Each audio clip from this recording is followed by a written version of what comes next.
spesial kali ini kita akan menyimak talk show Radio Kota dari Pengadilan Negeri Denpasar. Dan kali ini ya kita akan mengangkat tema tentang keterbukaan informasi dan juga postbakti. Nah, di studio kita sudah hadir narasumber kita, ada Bapak Dimas Prasanto Kusuma SH yang merupakan Barat Analis Perkara Peradilan Calon Hakim Pengadilan Negeri Denpasar. Kita sapa dulu, selamat pagi, apa kabar Pak Dimas? Selamat pagi, baik. Oke, baik. Dan hari ini kita akan membahas nih tentang keterbukaan informasi dan postbakti ya.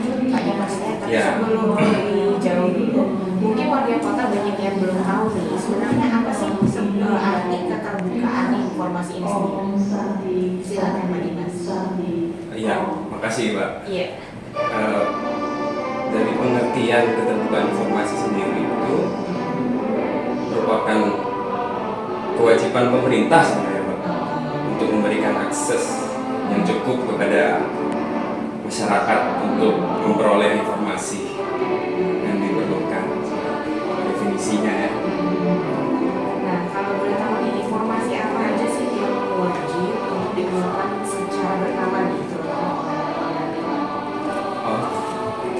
Kalau yang wajib dari, kan kita punya dasar kalau di Mahkamah Agung ini SK KMA nomor 2144 tahun 2022. Nah, di sana ada informasi publik yang wajib dibuka terdiri dari satu, informasi wajib disediakan dan diumumkan secara berkala. Terus dua, informasi yang wajib diumumkan secara serta-merta. Dan yang ketiga, informasi yang wajib tersedia setiap saat. Jadi itu jenis informasi yang wajib dibuka ya. Yang wajib dibuka. Yang wajib dibuka. Jadi masyarakat berhak tahu ya. Iya, benar. Nah, tadi kan disebutkan di sini ada informasi wajib yang diumumkan secara berkala. Mahkamah Agung. Nah, itu informasi seperti apa sih yang merupakan informasi wajib diumumkan secara berkala? Kalau yang wajib secara berkala itu ada banyak sih Mbak sebenarnya. Yang pertama ada informasi profil dan pelayanan dasar pengadilan. Pertama, yang kedua informasi berkaitan dengan hak masyarakat. Terus yang ketiga informasi program kerja, kegiatan, keuangan dan kinerja pengadilan. Terus yang keempat informasi laporan akses informasi. Dan yang kelima informasi lain. Kalau bisa saya tambahkan sebenarnya, kalau di pengadilan kan ada tiga administrasi sebenarnya, administrasi umum, administrasi perkara, sama administrasi persidangan. Nah itu masyarakat luas sebenarnya dari tiga administrasi ini harus tahu apa yang sebenarnya secara administrasi aja sih keterbukaan informasi ini Pak.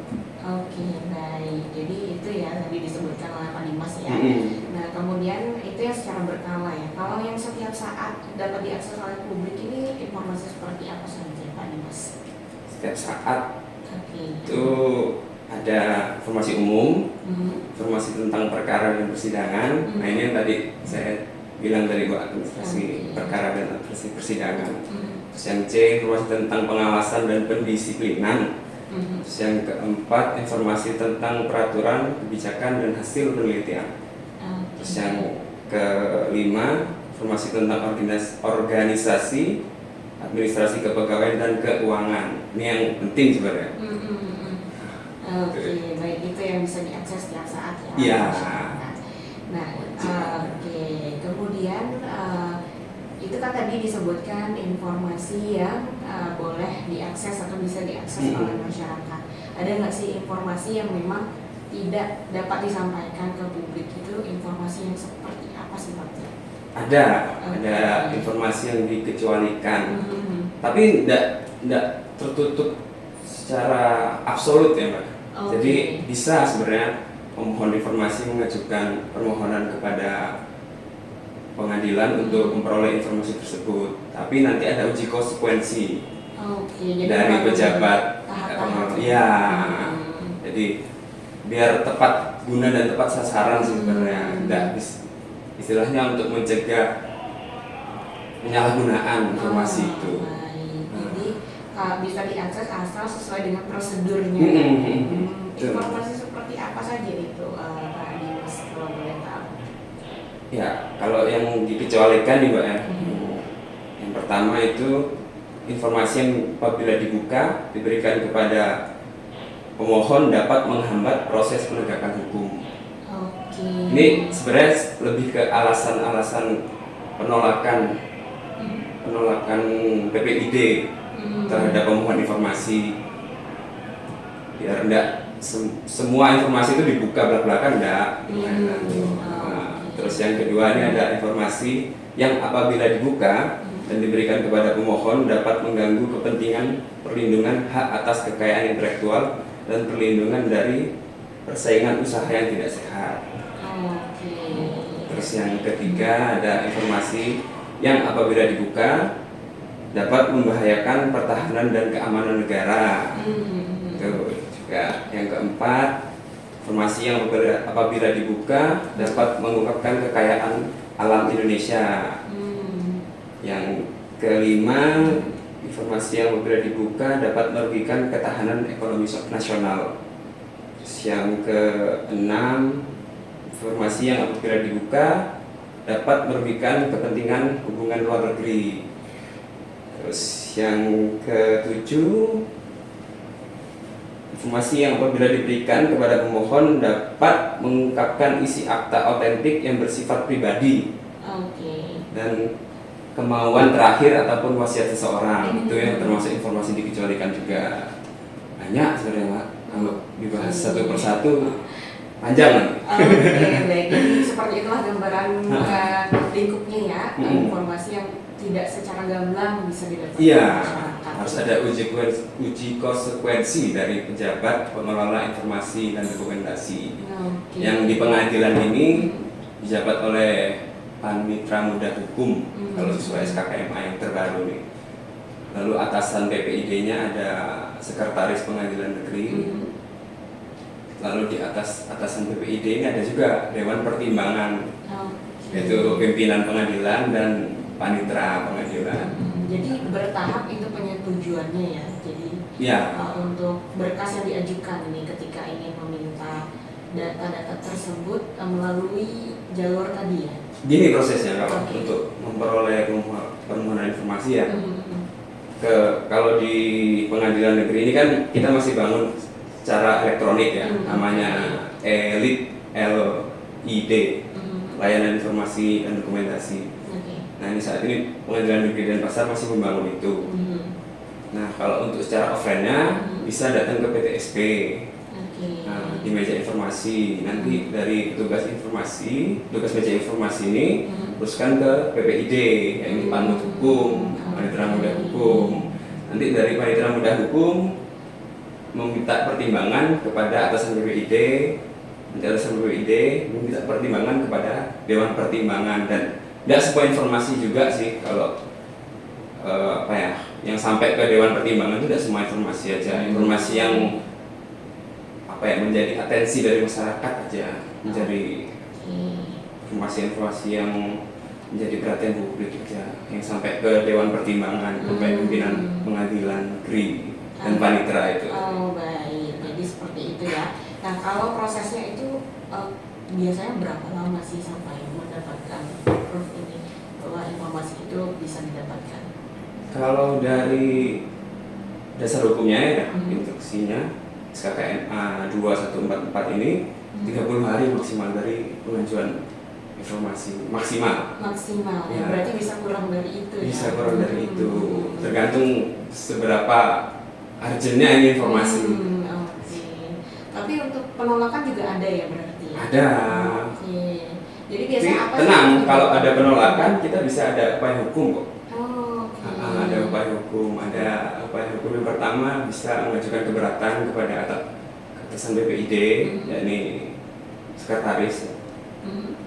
Lalu bisa masih katakanlah ditolak, itu bisa mengajukan gugatan ke TUN, karena kita PN kan sebagai badan publik, jadi gugatnya ke TUN. Kalau untuk informasi TUN itu apa ya? Oh maaf ya, kalau di Mahkamah Agung ini kan membawahi 4 4 ini kan peradilan kan. Ini peradilan umum, peradilan tata usaha negara, peradilan agama, dan peradilan militer. Nah, kalau TUN ini itu di pengadilan tata usaha negara. Jadi kesana arahnya ya? Iya, gugatnya ke pengadilan TUN, bukan gugat ke PN lagi. Baik, itu kalau ada penolakan ya Pak Dimas. Iya. Nah, kemudian tadi sudah dijelaskan ya, sudah mulai ada keterbukaan nih informasi warga kota. Seperti apa sih itu keterbukaan informasi ya? Nah, kemudian kalau menurut Pak Dimas nih, seberapa penting sih adanya keterbukaan informasi ini? Kenapa sih harus ada keterbukaan informasi ya, terutama juga dalam konteks pemerintahan dan juga masyarakat? Silakan Pak Dimas. Ya, menurut saya penting sih Pak. Karena saya berpikir kan unsur sederhana lah dari sebuah negara itu kan pemerintahan, rakyat, dan kekuasaan. Jadi bagaimana negara itu berjalan kalau misalnya ketiga unsur ini nggak berperan gitu loh. Kalau secara umumnya begitu sih. Penting banget. Jadi supaya terwujud ya, pemerintahan dan juga masyarakat ini memiliki demokrasi juga. Jadi masyarakat penting untuk tahu ya Pak Dimas ya. Apalagi kita kan negara demokrasi ya. Iya. Jadi seperti itulah warga kota keterbukaan informasi ya. Tadi sudah dijelaskan oleh Pak Dimas ini dari Pengadilan Negeri untuk keterbukaan informasi yang ada di Pengadilan Negeri. Nah, selanjutnya ini selain keterbukaan informasi, ada juga nih informasi terkait dengan Posbakum ya.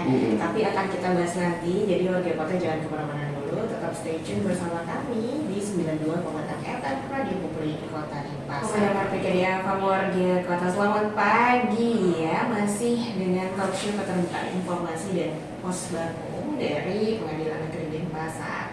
Ya, di sini masih bersama juga dengan Bapak Dimas ya, yang merupakan warga kota clerk analis perkara peradilan calon hakim Pengadilan Negeri Denpasar. Nah, tadi kita dan juga Pak Dimas ya sudah membahas tentang keterbukaan informasi nih. Nah, selanjutnya kita ingin bahas tentang Posbakum. Nah, Pak Dimas, apa sih sebenarnya Posbakum ini?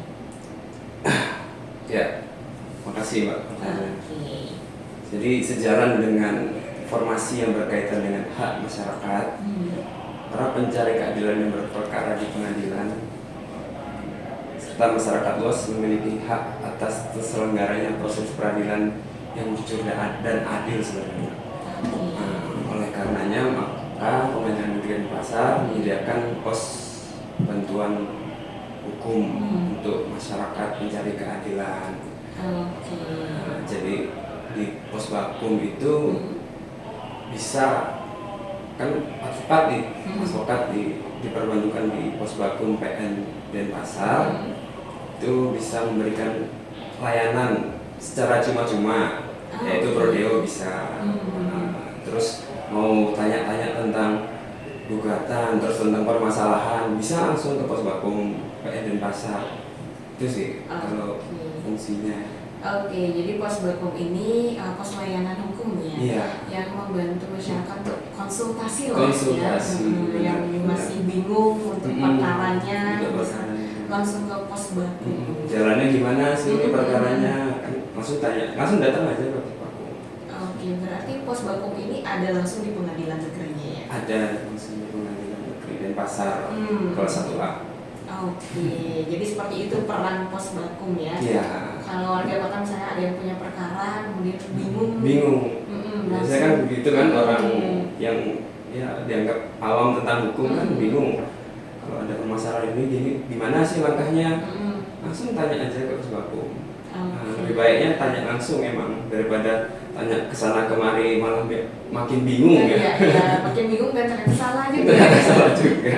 Baik. Jadi Posbakum ini sangat membantu masyarakat yang masih awam ya Pak Dimas ya. Baik. Nah, jadi warga kota tadi sudah dijelaskan tentang Posbakum ya.